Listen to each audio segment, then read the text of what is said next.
नमस्कार, मैं मुन्ना राजपूत बुंदेली भास्कर में आपका स्वागत है। बुंदेली भास्कर में आज हम आपको नगर परिषद लव कुश नगर के विकास कार्यों की तस्वीरें दिखा रहे हैं। नगर परिषद लव कुश नगर ने क्या विकास कार्य किए हैं, उनका धरातल पर क्या क्या क्रियान्वयन हुआ है, वह हम आपको अपनी इस खबर के माध्यम से दिखा रहे हैं। जिस स्थान पर हम खड़े हुए हैं और आप ये जो गेट देख रहे हैं, ये गेट कोई साधारण गेट नहीं है। ये गेट लाखों रुपए की लागत से बनने वाली गौशाला का मुख्य द्वार है और इस मुख्य द्वार को गौशाला का गेट कहा गया है। लव कुश नगर में गायों की स्थिति क्या है, ये किसी से छिपी हुई नहीं है। ये जो स्थान है, ये गौशाला के नाम का स्थान बताया गया है और नगर परिषद लव कुश नगर द्वारा इस शासकीय भूमि में, जो यहाँ के क्षेत्रवासी से रबर की भूमि कहते हैं, इस भूमि का नाम है रबर कहते हैं, और यहाँ पर इस शासकीय भूमि पर गौशाला का निर्माण करवाने के लिए पिछली पंचवर्षीय में जब कांग्रेस के नगर अध्यक्ष थे यहाँ पर नगर परिषद के, तब यहाँ पर निर्माण कार्य शुरू करवाया गया था। लाखों रुपए खर्च किए गए थे, लेकिन क्या नतीजा क्या दिखाई दे रहा है? ना तो एक गाय है, न गायों की स्थिति सुधरी है। अब एक सवाल और उत्पन्न होता है कि नगर परिषद लव कुश नगर के जो अभी इतने सालों बाद ये निर्वाचन हुए हैं, इन निर्वाचन के बाद यदि जनता चाहती तो लव कुश नगर में कांग्रेस का भी अध्यक्ष चुन सकती थी। हालांकि अध्यक्ष नहीं चुनने थे, पार्षद चुनने थे। पार्षदों की संख्या कांग्रेस की बहुत कम रही है। दूसरे स्थान पर बराबर भाग पर भाजपा और निर्दलीय उम्मीदवार रहे हैं।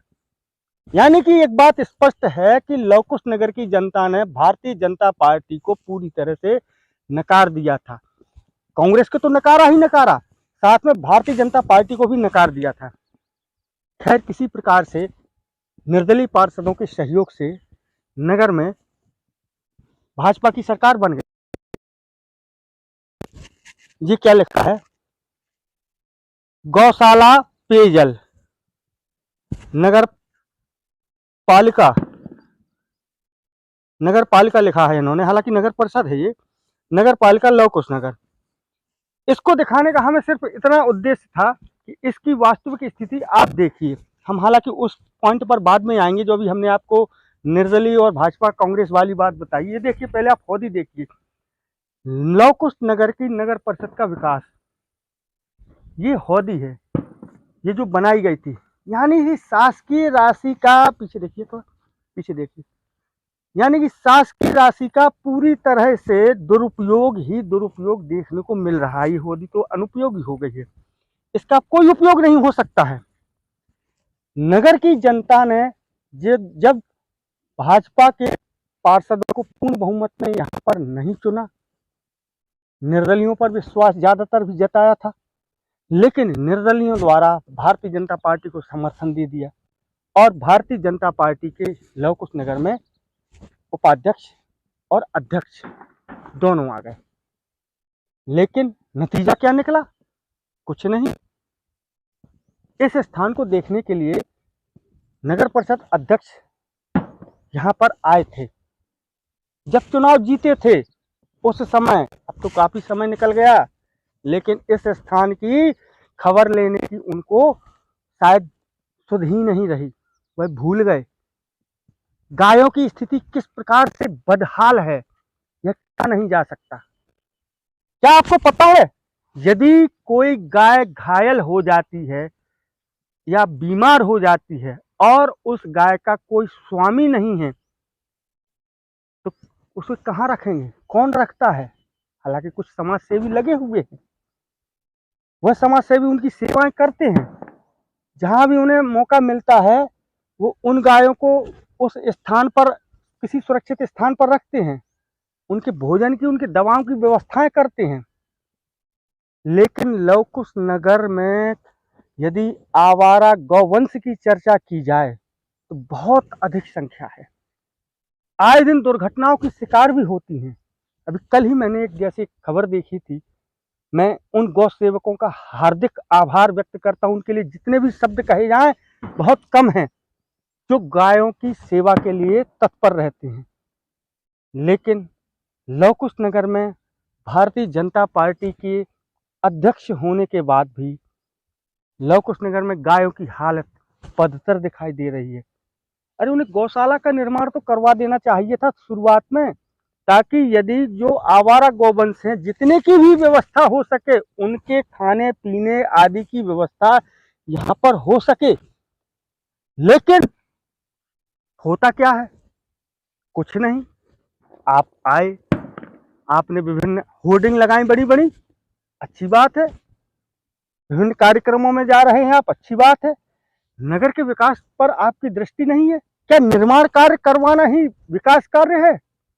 आपने यहाँ पुलियां बनवा दी, आपने वो नाली बनवा दी। चलिए, नाली बनवाना अच्छी चीज है, जहाँ जरूरत है वहां बनने चाहिए। कि कम से कम इन अव्यवस्थाओं पर भी प्रकाश डालिए।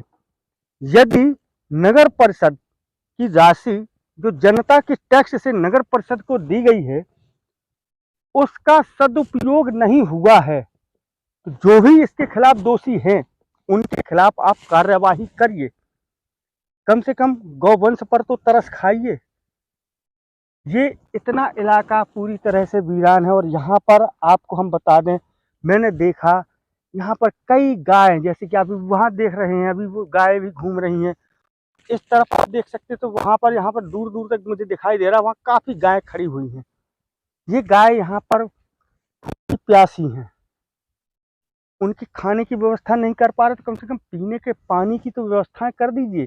इन हौदियों से उनको सिर्फ दिखाकर उनका जी ललचाने का प्रयास किया जा रहा है। उनके पानी पीने के लिए कोई भी व्यवस्था नहीं है यहाँ पर। क्या आवारा गौवंश की सेवा के लिए सिर्फ समाज सेवी और गौ सेवक ही जिम्मेदार है? नहीं। यहाँ पर जब नगर परिषद को ने पैसा खर्च कर ये निर्माण कार्य करवाए हैं, तो कम से कम इनका कुछ उपयोग तो हो। लेकिन नहीं। विभिन्न कार्यक्रमों में आप देखिए, जो भी कार्यक्रम आएंगे, उन कार्यक्रमों में बड़े बड़े होर्डिंग्स लगाकर अपना ढिंढोरा पीटने का एक काम किया जा रहा है, लेकिन मौके पर काम नहीं दिखाई दे रहा है। जनता को काम चाहिए। निर्दलियों ने तो शायद जनता का विश्वास तोड़ दिया। यदि वह चाहते कि हमें अपने वार्ड में भाजपा की सरकार लानी है या कांग्रेस के पार्षद लाने हैं, तो वह उन प्रत्याशियों को जिताते। लेकिन वार्ड की जनता ने यदि निर्दलियों को जिताया है, तो उन्होंने भाजपा और कांग्रेस और अन्य पार्टी जो भी वहां पर चुनाव लड़ रहे थे, उनको पूरी तरह से नकारा है। यहाँ पर बहुत तेज बदबू आ रही है। आसपास जानवर मरे पड़े हुए हैं, उनकी यहाँ पर अवशेष हैं।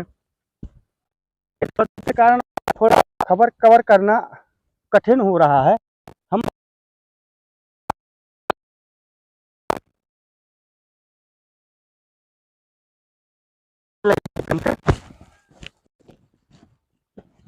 इस खबर को हम यहीं रोकते हैं। आगे हम आपको और भी स्थानों पर लेकर चलेंगे। तो आइए चलते हैं। बुंदेली भास्कर पर आप हमसे लगातार जुड़े रहें। ये खबर देखने के लिए आपका बहुत बहुत धन्यवाद। अपने सहयोगी अशोक सिंह भदौरिया के साथ हम ये खबर आपको दिखा रहे हैं।